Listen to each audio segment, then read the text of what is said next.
In the year 2000, a small company called Netflix walked into the offices of a giant. Its founders had a simple offer: buy us for $50 million. The giant's CEO laughed. Literally, this business model will never work. That giant was Blockbuster, the king of movie rentals, and that laugh cost them everything. This is the story of how arrogance, comfort, and psychological blindness turned a $6 billion empire into dust. Because the future rarely kills the past. The past kills itself. In the early 2000s, Friday night meant Blockbuster. Blue neon lights, aisles of DVDs, late fees, and popcorn smells. It wasn't just a store. It was a ritual. Blockbuster had more than 9,000 stores, 84,000 employees, and was valued at over $5 billion. It controlled the way the world watched movies. It was profitable, dominant, and untouchable. Or so they thought. Because power creates comfort, and comfort creates blindness. In 1997, two guys, Reed Hastings and Mark Randolph, were frustrated by late fees. They had an idea: DVD rentals by mail, no stores, no queues, no penalties. They called it Netflix. It wasn't perfect. The internet was slow. DVDs were niche. But the idea was years ahead. In 2000, Netflix was losing money fast. So they flew to Dallas to meet Blockbuster's CEO, John Antioco. They offered Netflix for $50 million. He laughed, then politely showed them the door. That laugh wasn't just arrogance. It was psychology.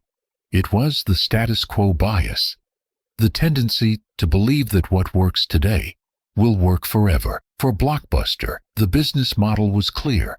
Stores plus late fees equals profit. Late fees alone made hundreds of millions each year.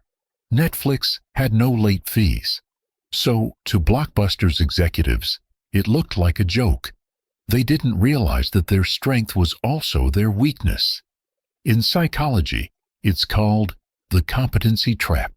When you're so good at something, you forget to learn anything new. While Blockbuster was expanding stores, Netflix was expanding servers. While Blockbuster trained cashiers, Netflix was training algorithms. One was chasing space. The other was building time. And time always wins. Let's pause and look at the mind behind the mistake. Why did Blockbuster ignore the future when it was right in front of them? It's not stupidity. It's human nature. One status quo bias. Humans prefer familiar pain to unfamiliar uncertainty. They'd rather stick with a broken system than bet on a new one. 2. Loss aversion. We feel the pain of losing $1 twice as strongly as the pleasure of gaining $1. Blockbuster feared losing its late fee revenue more than it desired new opportunities. 3. Success complacency. Past wins create the illusion of invincibility. They believed that success was proof they were right. But success is never proof. It's a test. Every generation has its Blockbuster. Companies, creators, even people. We all laugh at what we don't understand. We say, that will never work. We mock what's new. We cling to what's comfortable. But the truth is, every laugh at innovation is a nervous one. Because deep down, we feel the threat of change. Adaptations isn't intelligence. It's humility. When Blockbuster laughed at Netflix, it wasn't mockery. It was fear disguised as confidence. And that's the real lesson. The future doesn't destroy the past. The past destroys itself when it stops listening. Power doesn't vanish overnight. It erodes with every dismissed idea. Blockbuster didn't fail because of Netflix. It failed because it forgot to question itself. So ask yourself, what are you laughing at today that might own you tomorrow? This is Money Paradox, where psychology meets power, real stories, hidden lessons. Subscribe for more stories that uncover the mind behind the mistake.